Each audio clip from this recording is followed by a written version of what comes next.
ನಮಸ್ಕಾರ ವೀಕ್ಷಕರೇ, ಯೋಗ ಕಾರ್ಯಕ್ರಮಕ್ಕೆ ಮತ್ತೊಮ್ಮೆ ತಮ್ಮೆಲ್ಲರಿಗೂ ಸ್ವಾಗತ. ಈಗ ನಾವು ಅನಂತಾಸನವನ್ನು ಮಾಡೋಣ.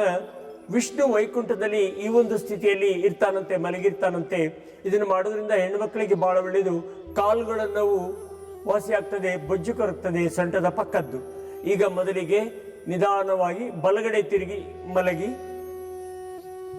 ಬಲಗಡೆ ಪಾರ್ಶ್ವದಲ್ಲಿ ಮಲಗಿ. ಈಗ ಬಲಗಡೆಯ ಹಸ್ತವನ್ನ ಕಿವಿಗೆ ಆಧಾರದ ಮಾಡಿ ನಿಧಾನಕ್ಕೆ ಎಡಗಡೆಯ ಕಾಲ್ಬೆರಳನ್ನ ಎಡಗಡೆ ಕೈಯಿಂದ ಹಿಡಿದು ಮೇಲಕ್ಕೆ ಎತ್ತಿ ನೇರ ಇರಬೇಕು. ಕಾಲು ಮಂಡಿ ಮಡಚಬೇಡಿ. ಅದೇ ಸ್ಥಿತಿಯಲ್ಲಿ 5 ಸೆಕೆಂಡ್ ಉಸಿರಾಡಿ. 1 2 3 4 5 ನಿಧಾನಕ್ಕೆ ಕೆಳಗೆ ಬಿಡಿ. ಈಗ ಎಡಗಡೆಯ ದಿಕ್ಕಿನಲ್ಲಿ ಮಾಡೋಣ. ಎಡಗಡೆ ತಿರುಗಿ, ಎಡಗಡೆ ತಿರುಗಿ. ಈಗ ಅದೇ ಸ್ಥಿತಿಯಲ್ಲಿ ಸ್ವಲ್ಪ ಹೊತ್ತು ನಿಲ್ಲಿ. ಸಹಜ ಉಸಿರಾಟ ಇಲ್ಲಿ. 1 2 3 4 5 ನಿಧಾನಕ್ಕೆ ಕೆಳಗೆ ಬಿಡಿ. ಈಗ ಅದೇ ಸ್ಥಿತಿಯಲ್ಲಿ ದಂಡಾಸನಕ್ಕೆ ಬನ್ನಿ. ಮತ್ತೆ ಮುಂದಿನ ಆಸನ ಭುಜಂಗಾಸನ. ಸರ್ಪದ ಹಾಗೆ ಸರ್ಪ ಎಡೆ ಎತ್ತುವಾಗ ಮಾಡುವ ರೀತಿ, ಮುಖವನ್ನು ಮಾಡುವ ರೀತಿ ಅವರು ಈಗ ದೇಹದ ಭಾಗವನ್ನು ಮಾಡ್ತಾ ಇದ್ದಾರೆ. ಇದು ಬೆನ್ನು ನೋವು, ಸೊಂಟ ನೋವಿಗೆ ಬಹಳ ಒಳ್ಳೆಯದು. ಬೊಜ್ಜು ಸಹ ಕರಗಿಸಬಹುದು. ಹಸ್ತವನ್ನ ಎದೆ ಪಕ್ಕ ಇಡಿ. ಉಸಿರಿನ ಮೊದಲು ಹೊರಗೆ ಹಾಕಿ, ಉಸಿರಿನ ತಗೊಳ್ತಾ ಸಾಧ್ಯವಾದಷ್ಟು ತಲೆಯನ್ನು ಎತ್ತಿ. ಇದೇ ಸ್ಥಿತಿಯಲ್ಲಿ 5 ಸರಿ ಉಸಿರಾಟ ನಡೆಸಿ. 1 2 3 4 5 ನಿಧಾನಕ್ಕೆ ಬಿಡಿ. ಈಗ ನಂತರದ ಆಸನ, ಮುಂದಿನ ಆಸನ ಧನುರಾಸನ. ಧನುಸ್ಸಿನ ಆಕಾರದಲ್ಲಿ ದೇಹವನ್ನು ಮಾಡುವಂಥದ್ದು. ನಿಧಾನವಾಗಿ 2 ಕಾಲುಗಳನ್ನು ಮಡಿಚಿ, 2 ಕೈಗಳನ್ನು ಮುಂಗಾಲನ್ನು ಇಡಿರಿ. ಈಗ ಸಾಧ್ಯವಾದಷ್ಟು ದೇಹವನ್ನು ಮೇಲಕ್ಕೆ ಜಗ್ಗಿ, ಕಾಲುಗಳ ಜೊತೆ. ಅದೇ ಸ್ಥಿತಿಯಲ್ಲಿ ನಿಲ್ಲಿ. 1 2 3 4 5 ನಿಧಾನಕ್ಕೆ ಬಿಡಿ. ನಿಧಾನಕ್ಕೆ ಬಿಡಿ. ಮುಂದಿನ ಆಸನ ಪವನ ಮುಕ್ತಾಸನ. ಪವನ ಮುಕ್ತಾಸನ ಅಂದ್ರೆ ಇದನ್ನು ಮಾಡೋದ್ರಿಂದ ಗ್ಯಾಸ್ಟ್ರಿಕ್ ಅಸಿಡಿಟಿ ವಾಸಿ ಆಗ್ತದೆ. ಅದರ ಜೊತೆಗೆ ಬೊಜ್ಜು ಸಹ ಕರಗಿಸಲಿಕ್ಕೆ ಇದು ಬಹಳ ಉತ್ತಮವಾದ ಆಸನ, ಪವನ ಮುಕ್ತಾಸನ. ನಿಧಾನಕ್ಕೆ ಮತ್ತೆ ಶವಾಸನದ ರೀತಿ ಮಲಗಿ. ಈಗ 2 ಕಾಲುಗಳನ್ನು ಮಡಿಚಿಕೊಳ್ಳಿ. ಕಾಲುಗಳನ್ನು 2 ಕೈಗಳಿಂದ ಲಾಕ್ ಮಾಡಿ. ಈಗ ಮುಖವನ್ನು ಸಾಧ್ಯವಾದಷ್ಟು ಮಂಡಿಗೆ ಮುಟ್ಟಿಸಲಿಕ್ಕೆ ಪ್ರಯತ್ನ ಮಾಡಿ. ಸಹಜ ಉಸಿರಾಟ.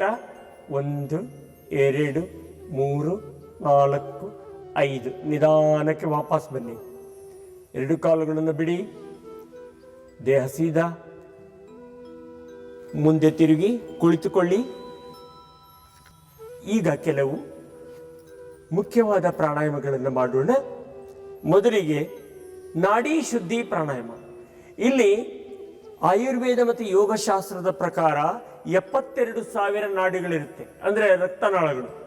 ಅದು ಈ ನಾಡಿ ಶುದ್ಧಿ ಪ್ರಾಣಾಯಾಮ ಮಾಡೋದ್ರಿಂದ 3 ಮುಖ್ಯವಾದ ರಕ್ತನಾಳಗಳಿದೆ. ಅವು ಇಡ, ಪಿಂಗಳ, ಸುಷುಮ್ನ ಅಂತ ಹೇಳ್ತಾರೆ. ಅದಕ್ಕೆ ಸೂರ್ಯನಾಡಿ, ಚಂದ್ರನಾಡಿ, ಗಾಂಧಾರಿ ನಾಡಿ ಅಂತ. ಅವು 3 ಶುದ್ಧ ಆಗ್ಬೇಕಾದ್ರೆ ಇದನ್ನು ಮಾಡ್ಬೇಕಂತೆ. ಅದಕ್ಕೆ ನಾಡಿ ಶುದ್ಧಿ ಅಂತ ಹೇಳೋದು. ಇಲ್ಲಿ ಹೇಗೆ ಅಂದ್ರೆ ಕ್ರಮ, ನಾವು ಒಂದು ಚಿನ್ಮುದ್ರೆ ಇರಬೇಕು, ಇನ್ನೊಂದು ನಾಸಿಕ ಮುದ್ರೆ. ಈಗ ಉಸಿರನ್ನ ಬಿಡ್ತೇವೆ. ಬಿಟ್ಟಾಗ ಒಂದು ಕಡೆಯಿಂದ ಉಸಿರನ್ನ ತಗೊಂಡು ಅಲ್ಲಿ 5 ಸೆಕೆಂಡ್ ನಿಲ್ಲಿಸಬೇಕು. ನಂತರ ಇನ್ನೊಂದು ಸೈಡ್ ಬಿಡಬೇಕು. ಮತ್ತೆ ಆ ಸೈಡಿಂದ ತಗೊಂಡು 5 ಸೆಕೆಂಡ್ ನಿಲ್ಲಿಸಿ ಈ ಸೈಡ್ ಬಿಡಬೇಕು. ಆ ಥರ 5 ಸರ್ತಿ ಬಲಗಡೆ, 5 ಸರ್ತಿ ಎಡಗಡೆ, ಒಟ್ಟು 10 ಕೌಂಟ್ಸ್ ಮಾಡಬೇಕಾಗ್ತದೆ. ಈಗ ಚಿನ್ಮುದ್ರೆ ಎಡಗೈ, ಬಲಗೈ ನಾಸಿಕ ಮುದ್ರೆ. ಈಗ ನಿಧಾನವಾಗಿ ಮೊದಲು ಎಡಗಡೆ ಮುಚ್ಚಿ. ಈಗ ದೀರ್ಘವಾಗಿ ಉಸಿರನ್ನು ತಗೊಳ್ಳಿ.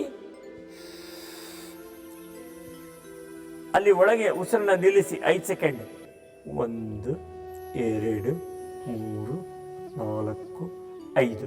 ಈಗ ಬಲಗಡೆ ಮುಚ್ಚಿ ಮತ್ತೆ ಎಡಗಡೆಯಿಂದ ಬಿಡಿ. ಈಗ ಮತ್ತೆ ಎಡಗಡೆಯಿಂದ ಉಸಿರನ್ನು ತಗೊಳ್ಳಿ. 5 ಸೆಕೆಂಡ್ ಇಲ್ಲಿ. 1 2 3 4 5. ಅದೇ ಥರ ಈ ಕಡೆ ಬಲಗಡೆ ಬಿಡಿ. ಈ ರೀತಿ ನಾವು ಎಷ್ಟು ಎಣಿಕೆ ಬೇಕಾದರೂ ಮಾಡ್ಬೋದು, ಅಂದರೆ ಎಷ್ಟು ಕೌಂಟ್ಸ್ ಬೇಕಾದ್ರೂ ಮಾಡ್ಬೋದು. 5 10 15 ಹೀಗೆ. ನಂತರ ಮಾಡೋಣ ಭಸ್ತ್ರಿಕಾ ಪ್ರಾಣಾಯಾಮ. ಇದು ಸಹ ಕಮ್ಮಾರನ ಕುಲುಮೆಯಾಗಿ ನಾವು ಅಲ್ಲಿ ತಿದಿಯಲ್ಲಿ ಆ ಥರ ಶಬ್ದ ಬರುತ್ತೆ, ಆ ಥರ ಮಾಡುವಂಥದ್ದು. ಇದು ಶ್ವಾಸಕೋಶ ಮತ್ತು ಹೃದಯವನ್ನು ಶುದ್ಧ ಮಾಡ್ತದೆ. ಕೈಗಳನ್ನು ಹೀಗೆ ಇಡಿ, ಉಸಿರನ್ನು ತಗೊಳ್ತಾ ಮೇಲೆ ಕೈಗಳನ್ನು ಎತ್ತಿ, ಉಸಿರನ್ನು ಬಿಡ್ತಾ ಕೈಗಳನ್ನು ಕೆಳಗೆ ಬಿಡಿ. ಶಬ್ದ ತಿದಿಯಲ್ಲಿ ಬಂದ ಹಾಗೆ ಬರಬೇಕು. ಈ ರೀತಿ ಈ ಥರ ಮಾಡಿ 10 ಸರಿ ಮಾಡಬೇಕು. 1 2 3 4 5 6 7 8 9 10 ಬಿಡಿ. ಈಗ ಮಾಡೋಣ ಭ್ರಾಮರಿ ಪ್ರಾಣಾಯಾಮ. ಈ ಭ್ರಾಮರಿ ಪ್ರಾಣಾಯಾಮವನ್ನು ಮಾಡೋದ್ರಿಂದ ಕಣ್ಣು, ಕಿವಿ, ಮೂಗು ಈ ತೊಂದರೆಗಳ ನಿವಾರಣೆ ಆಗ್ತದೆ. ಇದನ್ನು ಷಣ್ಮುಖಿ ಮುದ್ರೆಯನ್ನು ಹಾಕಿ ಉಸಿರನ್ನು ದೀರ್ಘವಾಗಿ ತಗೊಳ್ಳಿ. ಬಿಡುವಾಗ ಜೇನು ನೊಣದ ಹಾಗೆ ಶಬ್ದವನ್ನು ಮಾಡಬೇಕು.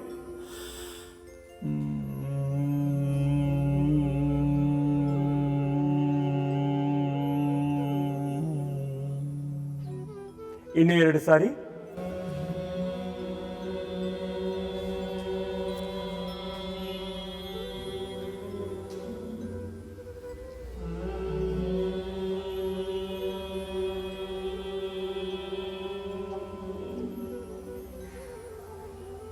ನೋಡಿದ್ರಲ್ಲ ವೀಕ್ಷಕರೇ, ಇದುವರೆಗೂ ನಾವು ಸಂಧಿವಾತಕ್ಕಾಗಿ ಯೋಗಾಸನಗಳನ್ನು ಮಾಡಿದ್ದೇವೆ. ಮುಂದಿನ ಶೀರ್ಷಿಕೆಯಲ್ಲಿ ಬೇರೆ ವಿಷಯದೊಂದಿಗೆ ಭೇಟಿಯಾಗೋಣ.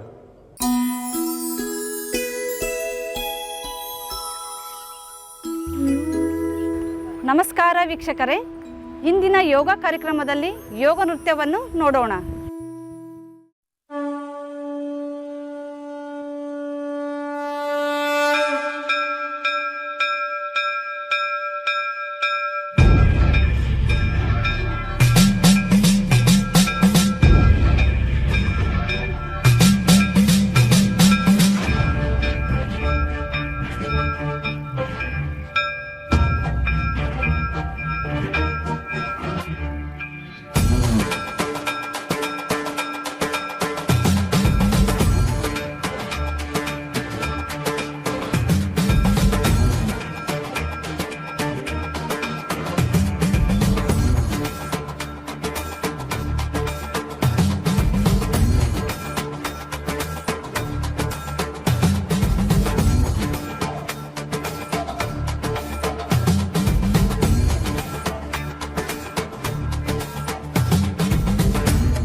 ವೀಕ್ಷಕರೇ, ಈ ಯೋಗ ನೃತ್ಯ ನಿಮಗೆ ಇಷ್ಟವಾಗಿದೆ ಎಂದು ಭಾವಿಸುತ್ತೇನೆ. ಮತ್ತೆ ಭೇಟಿ ಆಗೋಣ. ನಮಸ್ಕಾರಗಳು.